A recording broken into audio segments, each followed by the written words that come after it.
great fun working for Saturday Night Magazine because I'd phone the editor and I'd say, Paul, you know, I've got this idea, I want to go and ride a freight train through northern BC and see what happens.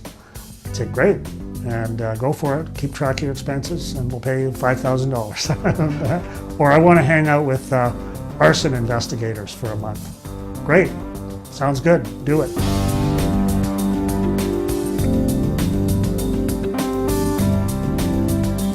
That period of Canadian magazine work was a real pleasure, and I got to go all over the place, to the war in Kosovo and write about the Hurt Locker guys, the guys who do bombs and mines and booby traps, and hang out with them, and did a lot of interesting things on somebody else's dime, and met some wonderful people and wrote what I think were some really interesting stories.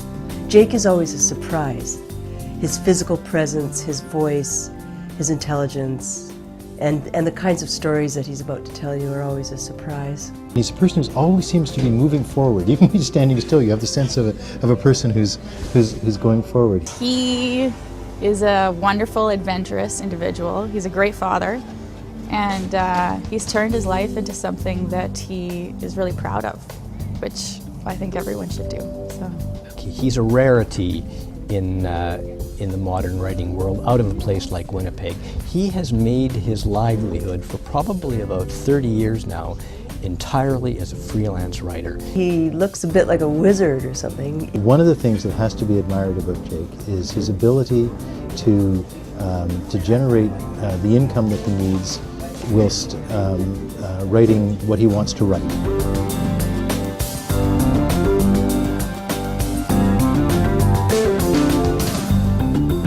I love John Updike's old saying. He's one of my heroes, one of my literary heroes, and he said that serious writing is best thought of as a hobby. Literature is best thought of as a hobby. And the reason I like that is, as he points out, he said there's something about the term professional writer that has a certain grimy feel to it. And so I think that writing you do for love, for dedication, you shouldn't really worry too much about whether or not you're making much money from it. So that leaves you with the issue, well then how am I going to make a living? Now, most writers, they either teach or they have day jobs of some kind. Some of them are lawyers, some of them, you know, are, well, all kinds of things. And so what I do is I write for a living, but I write things that are more commercial than my literary interests. So for example, I'll do magazine articles. I've done a lot of script work over the years. I've done some travel writing, a fair amount of travel writing actually. So often what I'll do is in the morning I'll write for love, and in the afternoon I'll write for money.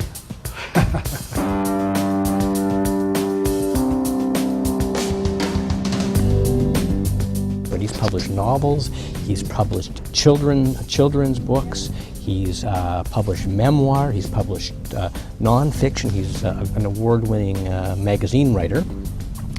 And I know that from time to time he also does corporate work. I doubt that there are very many writers in Canada who have the same facility to move from one type of writing to another and just keep moving forward.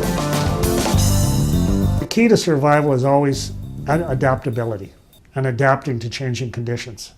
And creatures that adapt survive, and creatures that don't adapt disappear. I've done 9 books that are real books.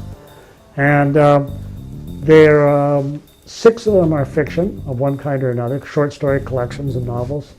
And the last 3 have been nonfiction. He's always traveling. He took me with him all the time until I was in university, and then it was harder for me to leave at the spur of the moment. You know, in detective stories, the way the narrator is this sort of portal for the story, and is therefore invisible the way doors are when you're in the middle of them. And so he places himself in his own stories, and he makes use of his own life. I think he is the guy in the books. I think in a book like Houseboat Chronicles, you have a very strong sense of an indomitable spirit, someone with a real love of life, someone with a tremendous curiosity and energy. He has an amazing lifestyle. It's the lifestyle that I think everyone would like to have. I would. If you talk to Jake, of course, he'll joke about how this allows him to sleep in till noon and never have to wear a tie, etc., which is true. But there's no question that in a market like Winnipeg, which is small, you don't make a living as being a writer unless you work darn hard.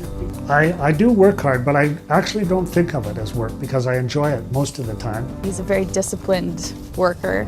He's up at 6 in the morning and working until 8 p.m. every night, and he's very strict and he's very dedicated, and I admire that about him. I'm always involved in commercial projects of one kind or another.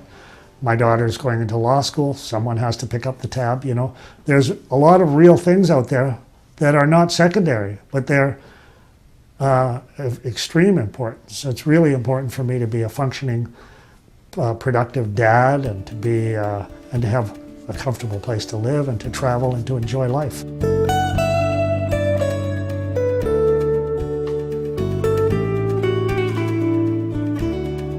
I'll get up early before it's light, and without doing anything other than maybe having a quick yogurt and a cup of tea, I'll write for maybe 2 hours. And then I'll knock off and I'll do some stretching and some exercises, and I'll make a proper breakfast, and by then the phone's ringing and there's emails and that sort of thing. That's when I'll sort of turn to the business of being a writer. And for the rest of the day, my ass belongs to somebody else.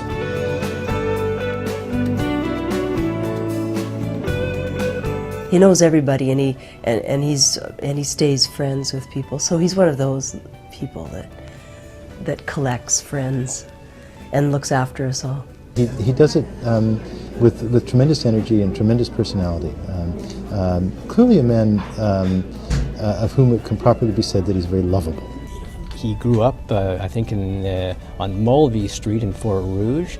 But if you've read his great memoir, Houseboat Chronicles, you'll know that he discovered the outdoors early in life.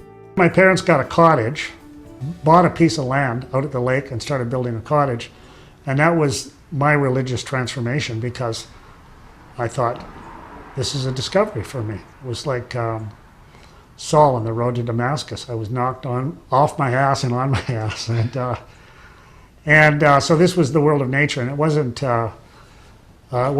butterflies flitting around and birdsong, and it wasn't the Walt Disney World of nature. It was the scary world of thunderstorms and deep lakes that you could drown in, and bears coming in the nighttime. And that, as a little boy, that was the world I was much more interested in anyway. As a writer, Jake is very eclectic. I guess you would be able to infer from his publications that what he really loves is the outdoors. He likes fishing. He likes the Canadian Shield country. He likes messing around in boats. I've traveled a lot over the years, and I really love the Caribbean, and I love Mexico, and I love Cuba, and I love the Pacific Ocean, and northern British Columbia, and all those places. So it's not like I just write about the Northern Ontario Shield country, but it's where I've come from, and where I've learned a lot of lessons about the kind of basic elements of life, and how writing should be basically come out of that.